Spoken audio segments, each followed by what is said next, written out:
दोस्त किछि जगारे चुप रहिजिब ही बुद्धिमान अटे। केही तुमको रागरे गाड़ी दिए किंबा अपमान करे किछि भी न कही चुप रुह। एहा गौतम बुद्ध कुहंती, एहा तुमको भितरु मजबूत कराए। एहाकु नेई गोटे कहानीटी। अमन गौतम बुद्धंकर प्रिय शिष्य थिले। थरे अमन गौतम बुद्धंकु पचारिले, गुरुदेव सबु जगारे सत्य कहिबा कौन होइथाए। गौतम बुद्ध कहिले, ना अमन किछि एमिति जग अछि चुप रहिबा ही बुद्धिमान अटे। गोटे दिन कथा गौतम बुद्ध पाखकु आसी गोटे लोक रागरे गाली देला, तुमे भंड बाबा, तुमे मो पुओ को कहुछ घर छाड़िबा पाई, खराप रास्तारे नेउछ। एपरिकी बहुत किछि कहिले, किंतु गौतम बुद्ध चुपचाप सुनुथिले, किछि कहिले नहीं। गौतम बुद्ध अमन को कहिले, अमन केही जदि तुमको उपहार दिए, तुमे जदि ताकु ग्रहण न कर काहा पाखरे सेही उपहार रही जाए। अमान कहिला, गुरुदेव से लोक पाखरे रहीजिब। ठीक सेही परी से लोक बहुत गाली देला, किंतु मु स्वीकार कली नहीं। से गाली से लोक पाखरे रहिला। क्रोध एक अग्नि परी होई थाए। जदि तुमे ताहा उपरे डेइब तुमे जली जिब। जदि तुमे दूररे रहिब ताहा धुआं होई उड़ी जिब।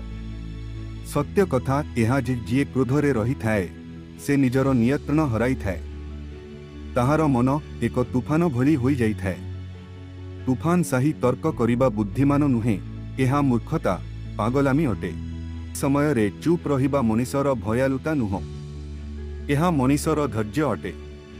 एही धैर्य मनीष को श्रेष्ठ करि थाए। द्वितीय स्थिति जे तुमको नीचा देखेई कथा हुए, चुप रहिबा पालटा जवाब देबा नहीं। जेमिति उच्च पर्वत को फपाड़िले पर्वत हले नहीं, से ताहार स्थिरता बजाई रखि थाए। गौतम बुद्ध कहिले, अमन पर्वत भली तुमर चरित्र हेबा दरकार। लोक कौन कहउछंती एहा तांकर कर्म अटे। कौन बाछुछ एहा तुमर चरित्र अटे। केही समय रे लोक तुमको नीच देखेइबा पाई चेष्टा करंती। से जानंती तुमे तांको ठारू उच्च अट।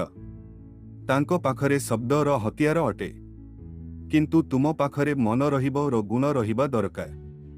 जदा तुमे पालटा जवाब दब, तुमे ताहा स्तर को चली जिब। जवाब देबा उचित नुह। तृतीय स्थिति, जिए तुमर कथा सुनिबा पाई प्रस्तुति नुह। थरे वृद्ध ब्राह्मण गौतम बुद्ध पाखकु आसिले, मनरे गर्व अहंकार थाए। आपण जेउ मोक्षट कथा कहउछंती, एहा सबु मो बही रे लिखा जाई नहीं। आपण जेउ तपस्या ध्यान कथा कहउछंती, ए सबु बेकार कथा।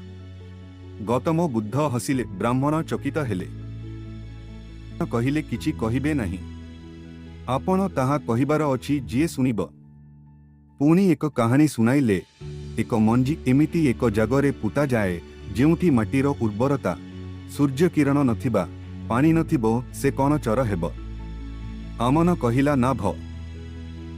बुद्ध कहिले, सेही परी ज्ञानर मंजी सेते पर्यंत होई न थाए, जेते पर्यंत मन सुनिबाकू प्रस्तुत नथिब। सेथिपाई बुद्ध कहंती, मूर्ख सहित तर्क कर नाही, प्रथमे से ताहा स्तर को आणे। अनुभव द्रा हराई देई थाए। एमिति लोक पाखरे चुप रहिबा ही बुद्धिमान अटे। सबु प्रश्नर उत्तर जवाब द्रा नुहे, मन रहिकी दिया जाई पारे। तो भल लागिले लाइक सब्सक्राइब निश्चित करिबे।